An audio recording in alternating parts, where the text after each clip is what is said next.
At what stage do 3 one-off strikes become a sustained campaign? At what stage will the government give Parliament a say? Having given the go-ahead for such action, it is the Prime Minister that then reports directly to this House.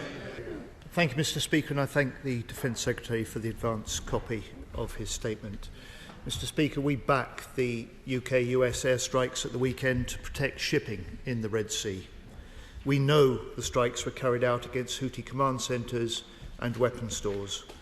We accept they were limited, necessary and targeted to minimise the risk of civilian casualties.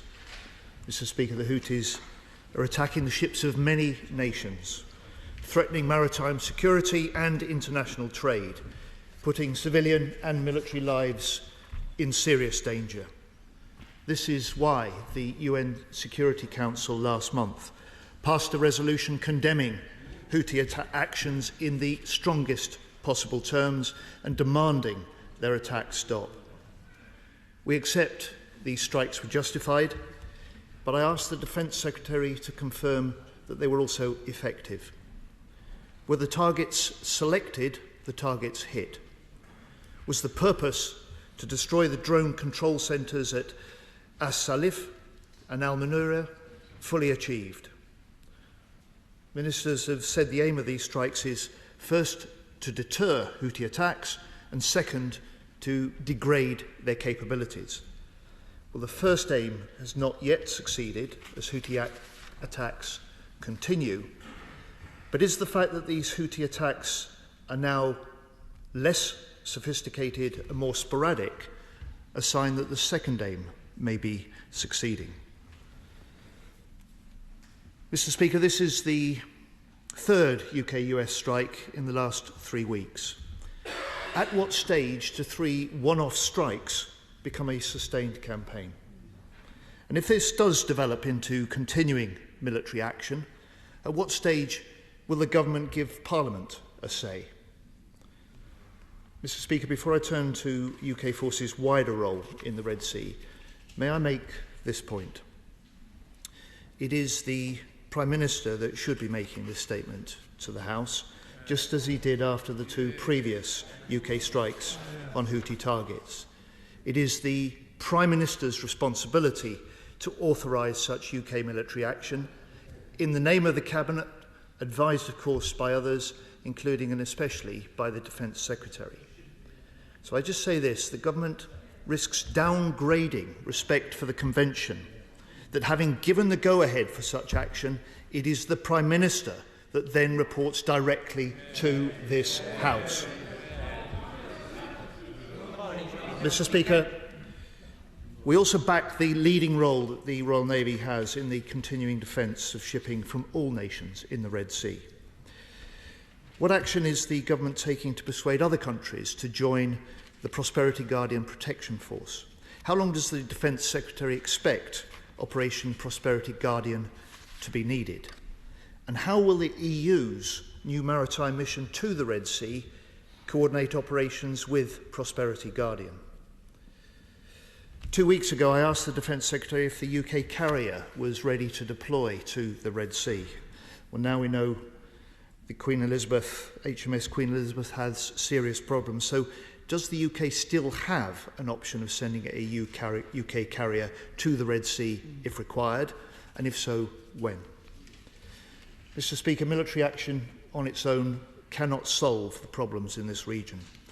So what is the government's diplomatic action to pressure the Houthis to cease their attacks and settle the civil war in Yemen, and to pressure Iran to stop supplying weapons and intelligence to the Houthis? Finally, like the Defence Secretary, I totally reject the Houthi claims that firing missiles and drones at ships from around the world is somehow linked to the conflict in Gaza. They've been attacking oil tankers and seizing ships for at least 5 years, not just the 121 days since October the 7th. These attacks do absolutely nothing for the Palestinian people, and their agonies are now extreme. We want the Gaza fighting to stop with a humanitarian truce now that can build into a sustainable ceasefire.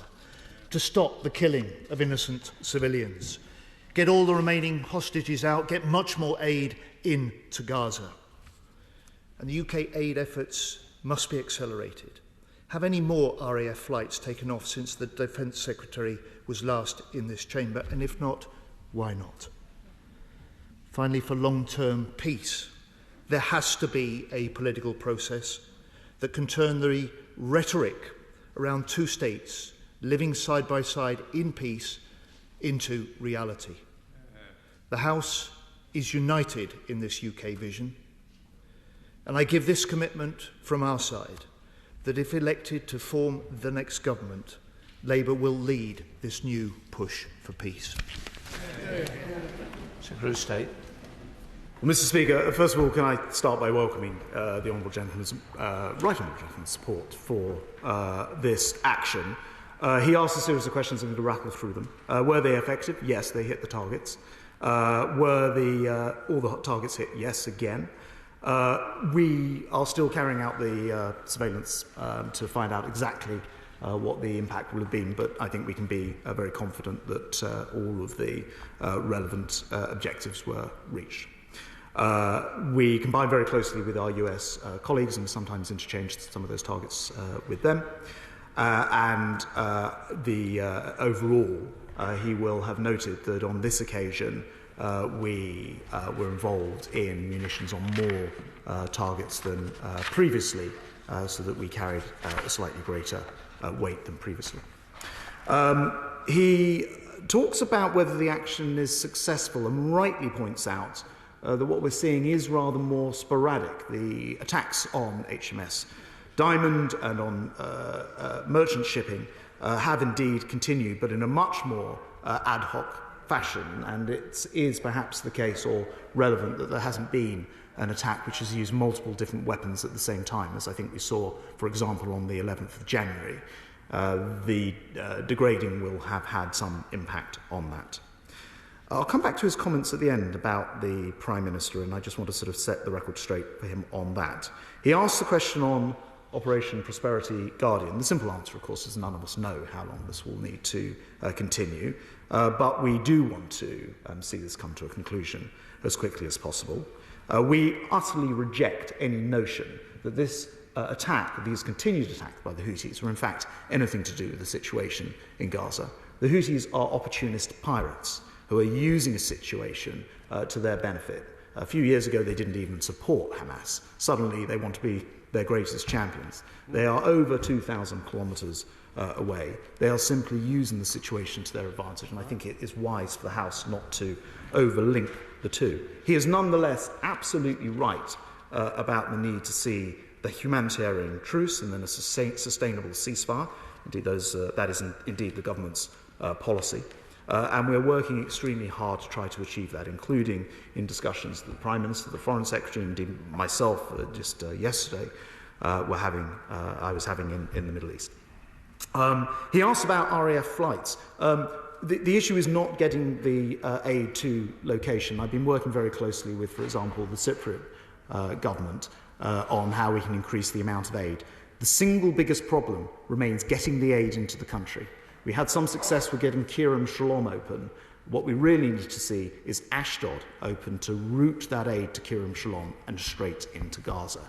And I will, and the government will, continue to push for that route. But the problem is not the flights taking off. The problem is the aid getting in itself.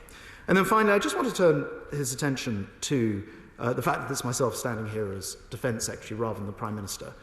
The first thing to say is that it is actually the Secretary of State for Defence who has legal responsibility, who signs off the targets and indeed signs the legal authority for these. So technically it is indeed me who should be standing here, other than, of course, in the first couple of rounds where the Prime Minister was dealing with something which was new and therefore very appropriate. But the wider point that I just gently make to him is the Prime Minister is in Northern Ireland today, doing incredibly important work.